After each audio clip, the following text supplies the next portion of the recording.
নমস্কাৰ পেট পৰীক্ষাত ছাত্ৰ-ছাত্ৰীসকলে তেওঁলোকৰ বহিত যি ৰেসপন্স দিব সেই ৰেসপন্সসমূহ আমি সুইপচাট এপত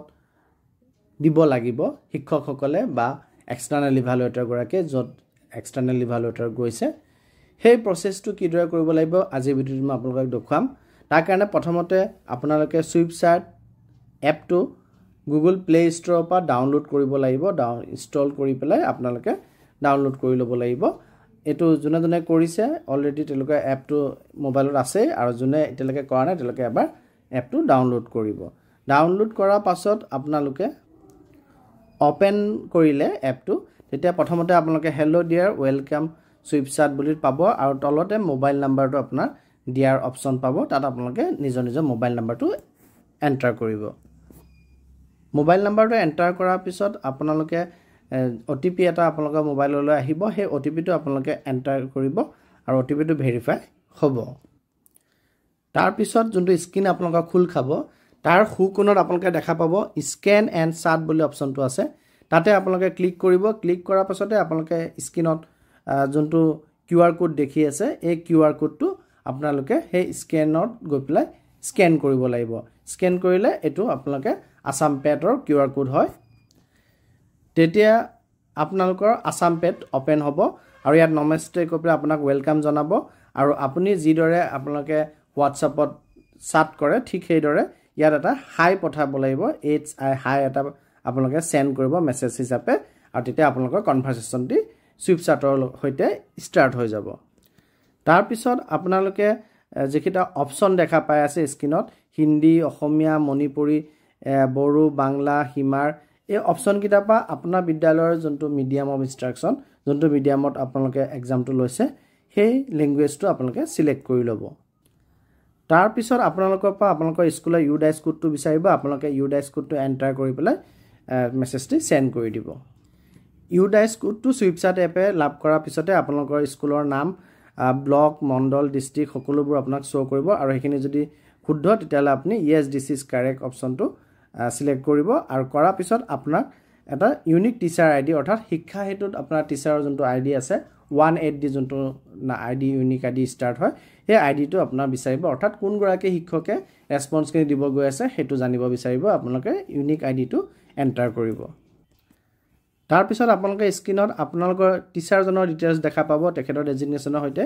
হেখিনি যদি শুদ্ধ তে ইয়েস দিস ইজ কাৰেক্ট আপোনালোকে সিলেক্ট কৰিব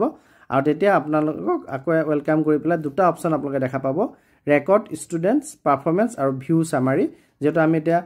ষ্টুডেন্টৰ পাৰফৰম্যান্স এতিয়ালৈকে এন্টাৰ কৰাই নাই গতিকে আমি ৰেকৰ্ড ষ্টুডেন্ট পাৰফৰম্যান্স ক্লিক কৰিম আৰু যেতিয়া আমি কিমানটা ষ্টুডেন্টৰ হোল হেতু চেক কৰিব বিচাৰো তেতিয়া হলে আমি ভিউ সামাৰিত ক্লিক কৰিব লাগিব আৰু আমি ৰেকৰ্ড ষ্টুডেন্ট পাৰফৰম্যান্স দিয়াৰ লগে লগে আমাৰ ক্লাস কেটা উলাই আহিব এই ক্লাস কেটাৰ ভিতৰত আমি কোনটো ক্লাসৰ ৰেসপন্স প্ৰথমতে দিব বিচাৰিছো হেতু আমি সিলেক্ট কৰিব লাগিব এতিয়া যেটো 3 to class 8 হৈ আছে তাৰ পৰা আপোনালোকে যিকোনো এটা ক্লাস যোনটো ক্লাসৰ ৰেসপন্স আপোনালোকে ৰেকৰ্ড কৰিব বিচাৰিছে সেই ক্লাসটো সিলেক্ট কৰি ল'ব তাৰ পিছত আপোনালোকে কোনটো সাবজেক্টৰ ৰেসপন্স দিব বিচাৰিছে Assamese Bengali Bodo English EVS Hindi maths হেতু আপোনালোকে ইয়াৰ পৰা ড্ৰপ ডাউনৰ পৰা সিলেক্ট কৰি ল'ব তাৰ পিছত আপুনি যোনটো ক্লাস সিলেক্ট কৰিছে হেতু আপোনাৰ স্ক্ৰিনত শো কৰিব আৰু আপোনাক এবাৰ কনফাৰ্ম কৰিব দিব আপুনি ইয়েস বাটনটো ক্লিক কৰি দিব যে আপোনাক যোনটো শো কৰি আছে ক্লাস গ্ৰেড সাবজেক্ট হেখিনি আপোনাৰ শুদ্ধ হয় বুলি আৰু তাৰ পিছতে আপোনালৈ আহিব যে ষ্টুডেন্ট ওয়াইজ পাৰফৰম্যান্স আপুনি এটা দিব পাৰে আৰু গোটেই ষ্টুডেন্টখিনি নাম উলাই আহিব আৰু তাতে যোনখিনি ষ্টুডেন্টৰ পেন্ডিং দেখুৱাব সেই ষ্টুডেন্টখিনি আপোনালোকে সিলেক্ট কৰিব পাৰিব সিলেক্ট কৰি পেলাই তেওঁলোকৰ ৰেসপন্স দিব পাৰিব গতিকে পেন্ডিং দেখুৱা যিকোনো এজন ষ্টুডেন্ট আপোনালোকে সিলেক্ট কৰি ল'ব আপোনালোকৰ স্ক্ৰিনত যেখিনি নাম বা তথ্য দি থকা হৈছে গোটেইখিনি কাল্পনিক হয় এখিনি কোনো ষ্টুডেন্টৰ অৰিজিনাল নাম বা অৰিজিনাল আইডি নহয় আৰু তাৰে যে আপোনালোকে যোনজন ষ্টুডেন্টক এটা সিলেক্ট কৰিছে সেই ষ্টুডেন্টজনক প্ৰেজেন্ট নে এবসেন্ট আছে হেতু আপুনি প্ৰথমতে দিব লাগিব তেখেত যেটো প্ৰেজেন্ট আছে গতিকে আপুনি প্ৰেজেন্ট এবসেন্টৰ পৰা প্ৰেজেন্ট বাটনটো ক্লিক কৰিব তাৰ পিছত আপুনি ৰেডি হ'ব সেই ষ্টুডেন্টজনৰ ৰেসপন্সখিনি এন্টাৰ কৰিবৰ কাৰণে তাৰ গতিকে আপোনালোকে স্টাৰ্ট এসেসমেন্ট বাটনটো ক্লিক কৰি দিব তাৰ পিছত আপুনি স্ক্ৰিনত কোৱেশ্চন পেপাৰটি দেখা পাব এটা এটাকে কোৱেশ্চন উলাই গৈ থাকিব আৰু তাত যেকিটা অপচন চাৰিটা অপচন কোৱেশ্চন পেপাৰত আছে সেই অপচন কিটাৰ লগত এটা অপচন ইয়াত এড হৈ আহিব হেতু হৈছে নট এটেম্পটেড অৰ্থাৎ ছাত্ৰ বা ছাত্ৰী গৰাকীয়ে যদি চাৰিটা অপচনৰ ভিতৰত কোনো এটা অপচন ক্লিক কৰা নাছিল টিক মাৰা নাছিল বা তেওঁলোকৰ কপিত এনসাৰ দিয়া নাই তেতিয়া হলে আপোনালোকে 5 নম্বৰ যোনটো নট এটেম্পটেড আছে আপোনালোকে নট এটেম্পটেড ক্লিক কৰিব সিলেক্ট কৰি পেলাই সেভ এণ্ড কন্টিনিউ মাৰিব আৰু যদি এনসাৰ দিছে তেওঁলোকে যোনটো এনসাৰ দিছে সেই এনসাৰটো সিলেক্ট কৰি পেলাই save and continue button press কৰি দিব তেনেকে আপোনালোকে এটাকে ৰেসপন্স দি গৈ থাকিলে হেখৰ ৰেসপন্সটো যেতিয়া পাব আপোনালোকে কোনো এটা ৰেসপন্সকে এৰিব নোৱাৰিব গোটেইকেইটা ৰেসপন্স আপোনালোকে দিব লাগিব যদি ষ্টুডেণ্টে এটেম্প লয় তেতিয়া আপোনালোকে নট এটেম্পটেড সিলেক্ট কৰি হলো দিব লাগিব আৰু দি পেলাই যেতিয়া হেখত পাবগে তেতিয়া আপোনালোকে দেখা পাব যে do you want to submit your response and continue to সাব আপুনি কনফাৰ্ম যোনটো পাব কনফাৰ্ম বটনটো ক্লিক কৰি দিব কনফাৰ্ম বটনটো ক্লিক কৰাৰ লগে লগে এটা ষ্টুডেণ্টৰ আপোনাৰ এটো কমপ্লিট হ'ব তাৰ পিছত আপুনি record performance of another student বুলি আপোনালোকে অইন এজন ষ্টুডেণ্টলৈ যাব পাৰিব সেই বটনটো ক্লিক কৰি দিব আৰু যদি হোম মেনুত যায় তেতিয়া হলে আপোনালোকে অইন ক্লাছলৈ যাবগে পাৰিব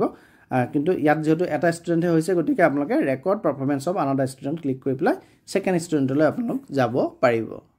তেতিয়া আপোনালোকৰ স্ক্ৰিনত আকৌ ষ্টুডেণ্টখিনিৰ নাম আৰু তেওঁলোকৰ প্ৰগ্ৰেছত আছে নে পেন্ডিং আছে এটো ওলাব আপোনালোকে পেন্ডিংৰ পৰা অইন এজন ষ্টুডেণ্টক সিলেক্ট কৰিব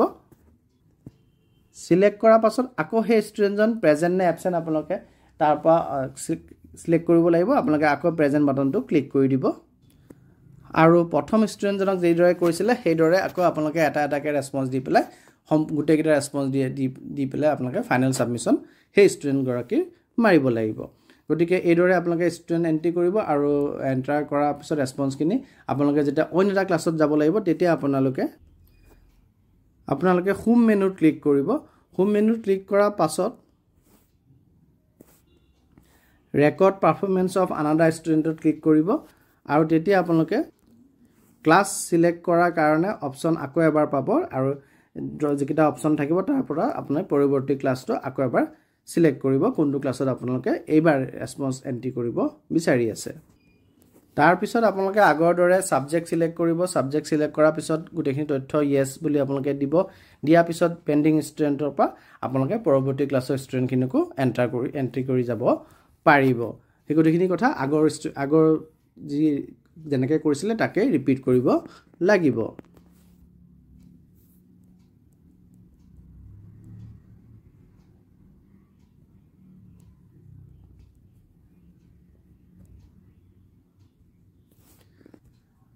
আৰু এনেদৰে আপোনালোকৰ সম্পূৰ্ণ স্কুলৰ ষ্টুডেণ্টৰ ডাটা ৰেসপন্সখিনি সম্পূৰ্ণ কৰিব পাৰিব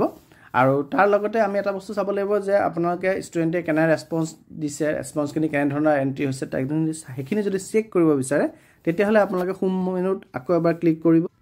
ক্লিক কৰিলে আপোনালোকে ৰেকৰ্ড ষ্টুডেণ্ট পাৰফৰমেন্স যে পায় তাত আমি ৰেকৰ্ড কৰো তালৈ নাযাব তাৰ তলত যোনটো আছে ভিউ সামাৰি আপোনালোকে ভিউ সামাৰিত ক্লিক কৰি দিব তেতিয়া আপোনালোকক আৰু এটা অপচন পাব যে ভিউ ষ্টুডেণ্ট পাৰফৰমেন্স সামাৰি বুলি আপোনালোকে তাত সিলেক্ট কৰিব তাৰ পিছত আপোনালোকে কোনটো ক্লাছৰ কোনটো সাবজেক্টৰ অ্যাসেসমেন্ট চাব বিচাৰে ড্ৰপ ডাউনত আপোনালোকে সিলেক্টেড ৰেসপন্সত ড্ৰপ ডাউনত আপোনালোকে ক্লিক কৰিলে গোটেইকেইটা ক্লাছ গোটেইকেইটা সাবজেক্ট আপোনালোকে যেখিনি এন্ট্ৰি কৰিছে ওলাই আহিব আপোনালোকে স্ক্ৰিনত দেখাৰ দৰে ওলাই আহিব তাৰ পৰা আপোনালোকে কোনটো ক্লাছৰ কোনটো সাবজেক্ট আপোনালোকে চাব বিচাৰে হেতু আপোনালোকে সিলেক্ট কৰিব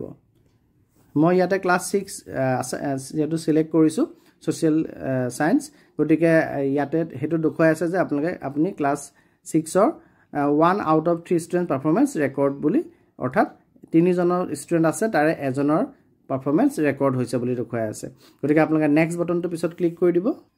আৰু নেক্সট বটন ক্লিক কৰাৰ লগে লগে আপোনালোকে আকৌ ৰেকৰ্ড ষ্টুডেণ্ট পাৰফৰমেন্স অপচনটো পাব আৰু যি দুটা ষ্টুডেণ্টৰ বাকি আছে সেই দুটা ষ্টুডেণ্ট আপোনালোকে ৰেকৰ্ড ষ্টুডেণ্ট পাৰফৰমেন্সত গৈ পেলাই তেওঁলোকৰ ৰেসপন্সখিনি ৰেকৰ্ড কৰিব পাৰিব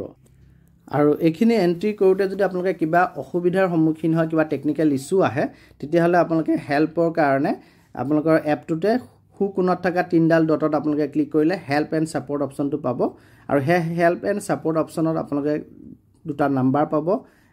এটা নাম্বাৰ পাব যত আপোনালোকে কল কৰি পেলাই হেল্প লব পাৰে 10 বজাৰ পৰা 6 বজাৰ ভিতৰত আৰু এটা ইমেইল আইডিও পাব ইমেইল আইডিটোত গৈ পেলাই আপোনালোকে তেওঁলোকক মেইল কৰি পেলাও আপোনালোকৰ যি প্ৰশ্ন বা অসুবিধা আছে তাৰ বিষয়ে জনাব পাৰিব বা আলোচনা কৰিব পাৰিব আৰু যদি আপোনালোকে মোৰ ভিডিওটোত কিবা বুজাত অসুবিধা পাইছে বা ভিডিওটো চাই পেলাই এন্ট্ৰি কৰিব যাওতেও ৰেসপন্সখিনি তেতিয়াও আপোনালোকে কিবা অসুবিধা পাই আছে তেতিয়া হলে মই যেহেতু ইয়াত থুলমুলকে 9 মিনিট মানৰ ভিতৰতে আপোনালোকক বুজাব চেষ্টা কৰিছো এটা ডিটেইলছ ট্ৰেইনিং আপোনালোকৰ হৈছিলে সেই ট্ৰেইনিংটো যদি আপোনালোকে লৈছে তাতো গম পাইছিল বা কিবা কাৰণে যদি ট্ৰেইনিংটো মিছ কৰিছে তেতিয়াহ'লে আপোনালোকে যোনটো QR কোড দেখি আছে এইটো আমাৰ যি VSK টিম আছে ষ্টেটৰ টিম আছে যোনে এই পেটৰ পৰিচালনা কৰি আছে তেওঁলোকৰ ইউটিউব চেনেলৰ QR কোড হয় আপোনালোকে তেওঁলোকৰ ইউটিউব চেনেলত যদি এই স্কেনাৰটো QR কোডটো স্কেন কৰি পেলাই প্ৰৱেশ কৰে আৰু তাতে আপোনালোকে পেটৰ ৰেসপন্স সুইপচাটত কিদৰে দিব লাগে এটা দীঘলীয়া 1 ঘণ্টিয়া বা তাতকৈ অকণ বেছি সময়ৰ এটা ভিডিও আছে যোনটো ভিডিওত আপোনালোক ডিটেইলছ বুজাইছে কিদৰে ৰেসপন্স কিনি দিব লাগে সেই ভিডিওটো আপোনালোকে চাই ল'ব ধন্যবাদ